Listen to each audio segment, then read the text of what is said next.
Childhood pneumonia is the #1 killer of children under the age of 5 worldwide.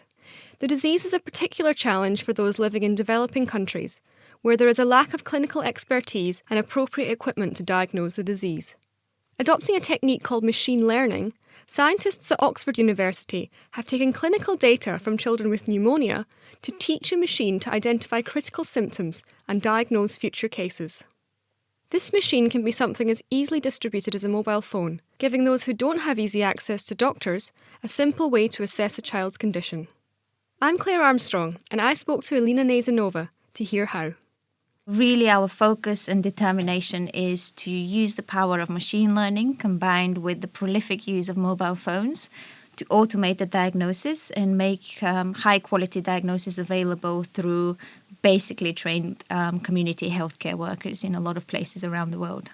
By using this, what you could say, machine learning, you can actually eliminate the need for a doctor to diagnose children in places where doctors are quite scarce. Yeah, so we obviously don't want to completely eliminate the need of doctors. I don't think that's possible. But what we can achieve is create this initial triaging so that we pick up all the kids that are actually in need of seeing a doctor, so that when a mother has to make a decision of whether or not to travel for 2 hours and then to queue for another 2 hours and give up her daily wage, she does have some reassurance that this is actually necessary and she should take her kid to a hospital because they are very high risk of pneumonia.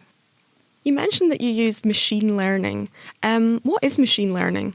Machine learning is basically, as the name says, a way of designing algorithms by learning from previous data and teaching the machine how to interpret this data and then, in our case, diagnose a new case based on previous experience.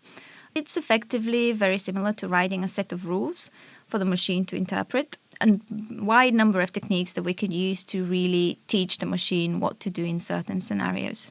So these algorithms can be embedded in mobile phones, for example, which is what we are interested in, so that you can have a very simple device nowadays available to a lot of people that effectively carries the brain of a doctor.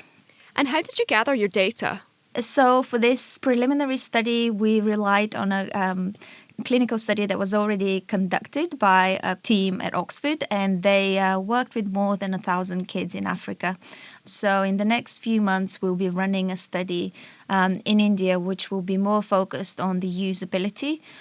So how exactly do we make these algorithms interpretable by a very basically trained user? They need to know whether a child is at high risk of pneumonia, but also how severe the disease is, so that they can make this decision of whether or not to refer the child to a hospital, whether they can do something locally. Is there any reason why this hasn't been done already? Anything new, it takes actually quite a long time to develop confidence that this is something we can reliably use in clinical practice. And really the main challenge is that our algorithms are only as good as our data.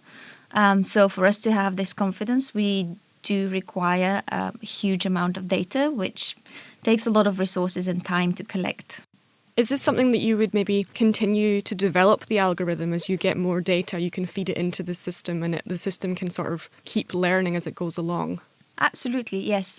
So this is one of the goals of our next study in India, to collect that rich data set that also contains other diseases so that the algorithm can differentiate between other similarly looking diseases. The challenge with pneumonia is that there are quite a few symptoms that a doctor needs to interpret to be able to reach a diagnosis, and it's often very difficult to train, for example, a healthcare worker in the community to do all this complex interpretation. So beyond just temperature and beyond just respiratory rate, through machine learning, we have the capability of fusing a wide number of parameters.